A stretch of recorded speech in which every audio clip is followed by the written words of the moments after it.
अस्सलाम वालेकुम। Today the topic of discussion is reliability. इसमें हम देखेंगे रिलायबिलिटी क्या होती है, रिलायबिलिटी के टाइप्स क्या हैं, उसका इंट्रोडक्शन क्या है और उसकी मेंटेनेंस और उसके फैक्टर जो कि हमारे टेस्ट की रिलायबिलिटी पे इफ़ेक्ट करेंगे वो क्या हैं। सबसे पहले हम देखेंगे डेफिनेशन। टर्म रिलायबिलिटी जो है उसकी डेफिनेशन में बेसिकली हम 3 पॉइंट्स पे वर्किंग करते हैं। सबसे पहले हम देखते हैं जो टेस्ट हम यूज़ कर रहे हैं उसकी स्कोरिंग, उस टेस्ट की स्टेबिलिटी और उस टेस्ट के रिजल्ट की कंसिस्टेंसी जो है। इन तीन चीज़ों से हमारे पास किसी भी टेस्ट की रिलायबिलिटी एग्जिस्ट करती है, लाई करेगी। जहाँ इन तीन चीज़ों में कोई भी डिफरेंस, कोई इशू, कुछ भी हमें व्यू में आए, कुछ हम देखें कि इनमें डिस्टरबेंस चल रही है, तो हमारे टेस्ट की रिलायबिलिटी जो है वो इफ़ेक्ट करेगी।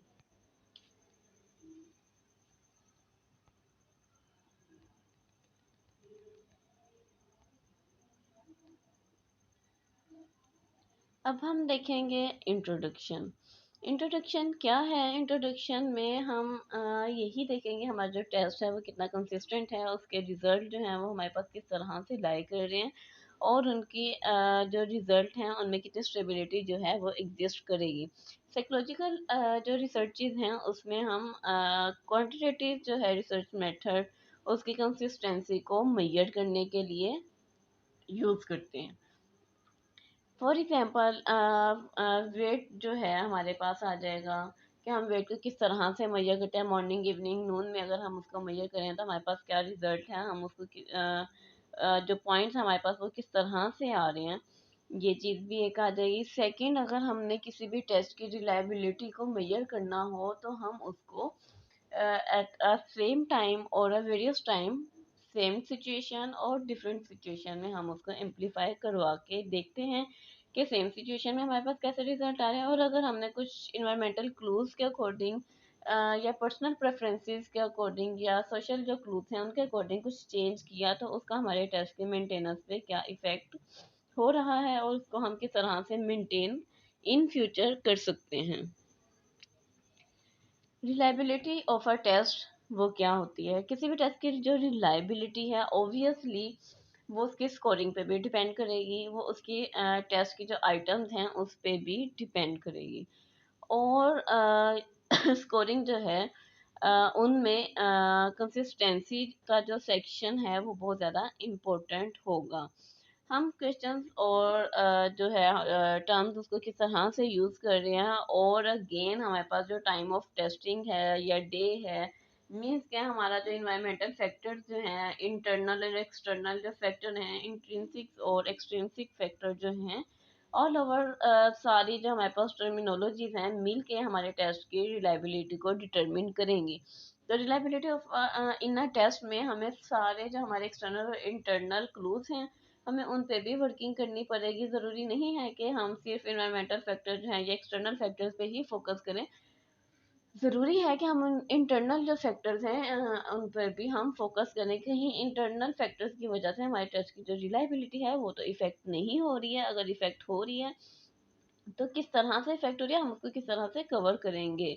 इंटरनल फैक्टर्स की वजह से अगर हमारा टेस्ट की जो रिलायबिलिटी है वो इफ़ेक्ट करेगी, इट्स मीन्स कि हमारी जो इंटर रिलेटेड टर्म्स हैं टेस्ट में ड्यूरिंग क्वेश्चन है जो हम टर्मिनोलॉजीज बिल्डअप करते हैं तो उनका इशू होगा। तो डिपेंडेंसी जो है या इंटर डिपेंडेंसी जो है हमें उसको मिनिमाइज करना होगा। इंटर डिपेंडेंसी को हम किस तरह से मिनिमाइज कर सकते हैं वो हम देखेंगे कि हम इसको जो आइटम्स हैं वो एक दूसरे पर रिलाई तो नहीं कर रही हैं। अगर रिलाई कर रही हैं तो उनमें फ्रिक्वेंसी कितनी है। अगर तो फ्रिक्वेंसी बहुत ज़्यादा होगी तो ज़रूरी है कि हम उस डिपेंडेंसी को कम करें। उस डिपेंडेंसी को कम करने के लिए ज़रूरी है कि जो भी रिसर्चर है या एग्जामिनर है जो कि टेस्ट को बिल्डअप कर रहा है उसको यूज़ कर रहा है और करवाएगा, हम उसके जो नॉलेज है वो एक पीक लेवल पे होना चाहिए। उसकी खुद की जो एक्सपीरियंसेस हैं रिगार्डिंग टेस्ट आइटम वो क्लियर होने चाहिए। अगर तो हमारे पास प्रॉपर नॉलेज नहीं होगा तो इंटरडिपेंडेंसी जो है वो इफ़ेक्ट ऑटोमेटिकली करेगी। और अगर हम इंटरडिपेंडेंसी को कंट्रोल कर लें, मीन कि हमारी जो आइटम्स हैं वो एक दूसरे से रिलेट ना करें। फॉर एग्जांपल जैसे हम कह देते हैं कि अगर आपका जो है जो टेस्ट की आइटम है, आइटम नंबर 2 का जो आंसर है अगर वो यस है, और हम आइटम नंबर 7 को या 10 12 को फिलअप कर रहे हैं और हम कहेंगे अगर आपने उसका आंसर यस में लगाया तो आप जो है इसको फिलअप कर सकते हैं, अदरवाइज आप इसको स्किप करें। तो वो जो स्किपनेस और जो उसकी रिलेटेडनेस है, अब 7 पे आके या 12 पे आके आप वापस जो है सेकंड आइटम पे जाएं तो ये इनकन्वीनियंस जो है वो क्रिएशन हो जाएगी। तो इस इनकन्वीनियंस और इंटर रिलेटेड हमारे पास फैक्टर्स होंगे, इंटरनल फैक्टर्स जो होंगे हम उसको मिनिमाइज करें, मीन्स कि हमारी आइटम जो है वो इंटरडिपेंडेंट नहीं बल्कि इंडिपेंडेंट होनी चाहिए, उसके अंदर जो हमारे बेसिक क्लूज हैं वो तो इन्वॉल्व हों, लेकिन आइटम्स जो हैं वो एक दूसरे पे रिलाई ना करें। अब हम जो है देखते हैं कि हमारे पास कौन कौन सी टाइप्स हैं। तो हमारे पास रिलायबिलिटी की बेसिक जो टाइप है वो इंटरनल रिलायबिलिटी होगी और एक्सटर्नल रिलायबिलिटी होगी। इंटरनल रिलायबिलिटी ऑब्वियसली अगेन जो हमारे टेस्ट के अंदर के फैक्टर्स हैं, लाइक आइटम्स होगी, उनकी स्कोरिंग हो गई, और जो बेसिक टर्म्स है जिस चीज़ को हम मेजर करना चाह रहे हैं वो सारी की सारी चीज़ें हमारे पास इंटरनल जो रिलायबिलिटी है उसमें काउंट होगा। मीन्स कि हम अगर वर्डिंग यूज़ कर रहे हैं तो वो कैसी वर्डिंग है, अगर हम आइटम्स कोई एक प्रॉपर स्टेटमेंट बना रहे हैं तो वो किन फैक्टर्स को काउंट कर रही है, और उसके जो आइटम जो ऑप्शंस हैं वो एक दूसरे को कितनी रिजेम्बलेंस दे रही हैं, रिजेम्बलेंस दे रही हैं, उसमें कोई कन्फ्यूजन या क्रिएशन जो है वो किस तरह से एग्जिस्ट कर रही है। ये सारी चीज़ें मिलकर हमारे पास इंटरनल फैक्टर्स जो हैं या इंटरनल जो रिलायबिलिटी है उसमें लाई करेगा। फिर हम देखेंगे कि ये सारे क्लूज के साथ हमारा टेस्ट कितना इफेक्टिवली रिप्रेजेंटेशन में आ रहा है। सबसे पहले हम देखेंगे inter related reliability. Inter related जो रिलायबिलिटी है वो हमारे पास एक ऐसा मैटर है जिसमें हम एक्सटर्नल कंसिस्टेंसी जो है उसको मेजर करते हैं। किसी भी टेस्ट की एक्सटर्नल कंसिस्टेंसी को देखते हुए हम देखेंगे कि उसमें जो डिग्री लेवल है वो कितना है और जो रेटर है उसकी कंसिस्टेंसी कितनी है। मीन्स कि उसका बिहेवियर जो उसको मेजर कर रहा है या स्कोरिंग करेगा तो उसका खुद का बिहेवियर टेस्ट की स्कोरिंग को किस तरह से इफेक्ट कर रहा है और टेस्ट इटसेल्फ जो है अपनी रिप्रेजेंटेशन को किस तरह से मेंटेन रखेगा।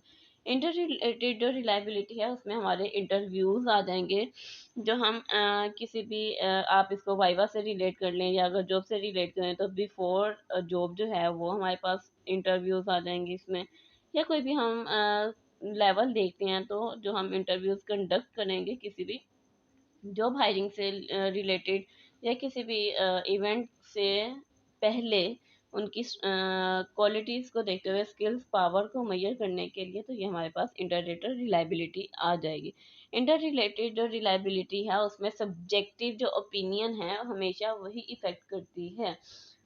सब्जेक्टिव ओपिनियन मीन्स के अगर हम इंटरव्यूज ले रहे हैं और जो इंटरव्यूअर है जो इंटरव्यू कंडक्ट कर रहे होंगे लोग 3 से 4 लोग हैं तो इन तीनों का बिहेवियर, उनकी मेंटेलिटी, उनकी जो भी व्यू पॉइंट्स हैं वो डिफरेंट होंगे, और अगर उनके कुछ बैकएंड पे इश्यूज चल रहे हों या उनकी मेंटेलिटी सेम ना हो तो उनमें बाइसनेस क्रिएट करेगी। अगर एक आपको बहुत अप्रिशिएट करे तो सेकंड आपको ऑब्वियसली डिग्रेड या आपकी जो क्वालिटीज हैं उनको मिनिमाइज कर सकता है।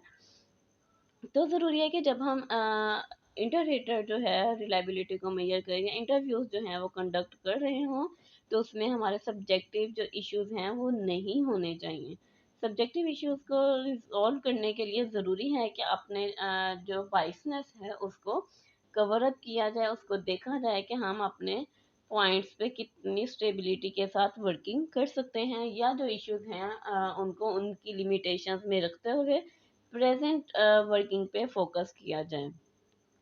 नेक्स्ट हमारे पास आ जाए क्रोनबेक्स अल्फा। क्रोनबेक्स अल्फा जो है वो हमारे पास इंटरनल रिलायबिलिटी की टाइप आप कह लें, और इसमें हम कंसिस्टेंसी इंटरनली जो कंसिस्टेंसी है उसको मेजर करते हैं। हम देखते हैं कि हमारे पास जो आइटम्स हैं उनकी ग्रुपिंग में किस उनकी ग्रुपिंग कैसी है, या बहुत ज़्यादा जो आइटम का सेट है उनका आपस में किस तरह से इंटरलिंक्ड बिहेवियर हमारे पास रिप्रेजेंटेशन में आएगा, या आप एक स्क्रिप्ट कह लें। अगर तो हमारे पास जो है अल्फ़ा की वैल्यू हाई होगी तो वो उसकी मेजरमेंट जो है वो हम उसको यूनिडायमेंशनल सिर्फ इसी वजह से कॉल नहीं कर सकते या उसको हम डिटरमिन नहीं कर सकते। क्रोनबेक अल्फ़ा जो है उसमें एज यूजल रिलायबिलिटी जो है उसको मेजर करने के लिए ही यूज़ होगा, लेकिन हम उसमें सिंपल आइटम भी देखते हैं और सेट ऑफ द आइटम जो है उस पर भी फोकस किया जाएगा कि हाँ क्लोजली वो एक दूसरे के साथ वर्किंग में हैं। रिलायबिलिटी जो है इंटरनल जो रिलायबिलिटी है उसको मेजर करने के लिए जो है क्रोनबेक अल्फ़ा को मेजर किया जाता है और देखा जाएगा कि अगर तो उसकी वैल्यू 0.8 हो या 0.6 से ज़्यादा हो तो वो वैल्यूज़ को एक्सेप्टेबल कर लिया जाता है कि हाँ जी भाई ये जो हमारे पास रिलायबिलिटी है ग्रुप ऑफ आइटम या सेट ऑफ आइटम जो हैं एग्जिस्ट कर रहे हैं इनकी रिलायबिलिटी हमारे पास हाई है। और अगर ये रिलायबिलिटी 0.6 to 0.8 के दरमियान में लाई करेगी तब भी ये एक्सेप्टेबल है, मींस के टेस्ट की रिलायबिलिटी हाई है। और अगर जो है ये कोरिलेशन फॉल कर जाए और मूव करे डाउनवर्ड राउंड अबाउट 0.3 तो इसकी जो रिलायबिलिटी लेवल है वो डाउनवर्ड मूव करेगा। तो हम अल्फा क्रोनबेक अल्फा जो है उसकी वैल्यूज को इस तरह से मेजर कर सकते हैं, डिटरमिन कर सकते हैं। टेस्ट रिलायबिलिटी जो है ये हमारे पास एक्सटर्नल कंसिस्टेंसी एक लेवल है जिससे हम किसी भी टेस्ट की रिलायबिलिटी को मेजर कर सकते हैं। फॉर एग्जांपल जब हमारे पास क्वेश्चन एयर होगा उसके साइकोमेट्रिक जो टेस्ट होते हैं उसमें हम उन दोनों की स्टेबिलिटी को मेजर करते हैं कि ओवर टाइम जो है हमारे पास इनका क्या रिजल्ट आता है। जैसे RISB हम यूज़ करते हैं, स्टिल यूज़ होता आ रहा है, बेसिक इन्फॉर्मेशन हमारे पास तो वहाँ से भी आ जाएगी। सेम जो है हम देखेंगे कि हमारे पास जो HTP है हम उसको भी यूज़ करते हैं, हालांकि उसमें भी कोई चेंजेस नहीं है। तो ये टेस्ट की होती है रिलायबिलिटी के वो ओवर टाइम मीन्स कि जब बिल्ड किया तब तो उसकी वर्किंग है, लेकिन आफ्टर ईयर्स और डिकेड्स उसकी वर्किंग किस तरह से चल रही है, मॉडिफिकेशन आ रही हैं नहीं आ रही हैं, आ रही हैं तो कौन कौन से फैक्टर्स पे हमें वर्किंग मजीद करना पड़ रही है और कौन से फैक्टर्स हमारे पास कंसिस्टेंट रहते हैं। टेस्ट रीटेस्ट जो रिलायबिलिटी है इसमें हम जो है दो पार्टिसिपेंट जो हैं उनको लेंगे और उनको डिफरेंट ओकेजन्स कह लें या डिफरेंट जो इन्वायरमेंट है वो प्रोवाइड किया जाता है ताकि इनके रिजल्ट जो हैं वो सिमिलर ऑब्टेन्ड हों। अगर हमारे पास सेम रिजल्ट नहीं आते हैं तो हम कहेंगे कि भाई ये जो टेस्ट है इसकी टेस्ट रिलायबिलिटी है, मीन्स कि एक बार तो हमने उसको किया ठीक है, लेकिन अगर हम उसको रीटेस्ट पे उसकी रिलायबिलिटी को मेजर करें तो हमारे पास वैसे रिजल्ट नहीं आ रहे हैं तो इसकी रिलायबिलिटी हमारे पास फॉल कर जाएगी। और अगर हमारे पास रिजल्ट सेम होंगे तो उसकी रिलायबिलिटी जो है वो मेंटेन रहेगी, हम कहेंगे कि इसकी रिलायबिलिटी टेस्ट जो रिलायबिलिटी है वो भी हाई है। स्प्लिट हाफ मेथड जो है इसमें हम किसी भी क्वेश्चन यार को डिवाइड कर देते हैं, हम उसको फर्स्ट हाफ और सेकंड हाफ में भी डिवाइड कर सकते हैं, हम उसके आइटम्स को भी डिवाइड कर सकते हैं। फॉर एग्जांपल अगर उसके 15 आइटम्स हैं तो हम 5 5 के 3 सेट्स जो हैं उसमें उसको डिवाइड कर लेंगे। और अगर हमारे पास 20 आइटम्स का कोई टास्क है हम उसको 10 10 में भी डिवाइड करके देखेंगे कि फर्स्ट हाफ जो है उसकी रिलायबिलिटी क्या है और सेकेंड हाफ की रिलायबिलिटी क्या है, और उन दोनों की रिलायबिलिटी जो लेवल हैं उनको मेजर करेंगे। अगर उनकी रिलायबिलिटी इक्वली कंट्रीब्यूट कर रही हो राउंड अबाउट फिगर्स में तो उस टेस्ट की स्प्लिट हाफ जो रिलायबिलिटी है वो इफेक्टिव है, मीन्स कि वो टेस्ट वैलिड है। आप उसको ओवर टाइम ओवर डिकेड्स भी यूज़ कर सकते हैं किसी भी पर्पज़ के लिए according to our requirements. Explanations में हम अगर देखें कि हमारे पास जो है रिजल्ट है हम उसको किस तरह से मेजर करते हैं, हम उसको स्प्लिट करने का मीन्स को उसको ब्रेक डाउन करने का, उसको डिवाइड करने का, उसको तोड़ने का हमारे पास बेसिक पर्पस ही यही है कि अगर उसके आइटम में कुछ वेरिएशंस हों या इंटरडिपेंडेंसी हो तो हम उसको एट अ पॉइंट जो है वो चेंज कर सकें, उसको मॉडिफाई कर सकें। फर्स्ट हाफ जो है ऑब्वियसली हमारी सेकंड हाफ पे भी डिपेंड कर रही होगी और सिमिलर जो हमारे रिजल्ट हैं उनकी प्रोडक्शन जो है वो भी एक बेसिक टास्क है। और जो इंटरनल रिलायबिलिटी है ये स्प्लिट हाफ इसका इम्पैक्टफुल होना भी बहुत ज़्यादा ज़रूरी है। स्प्लिट हाफ में आपको हमेशा जो है उनको ब्रेक डाउन आइटम्स जो हैं हमारे टेस्ट के उनको ब्रेक डाउन करके मेजर करना बहुत ज़्यादा इम्पोर्टेंट रहता है।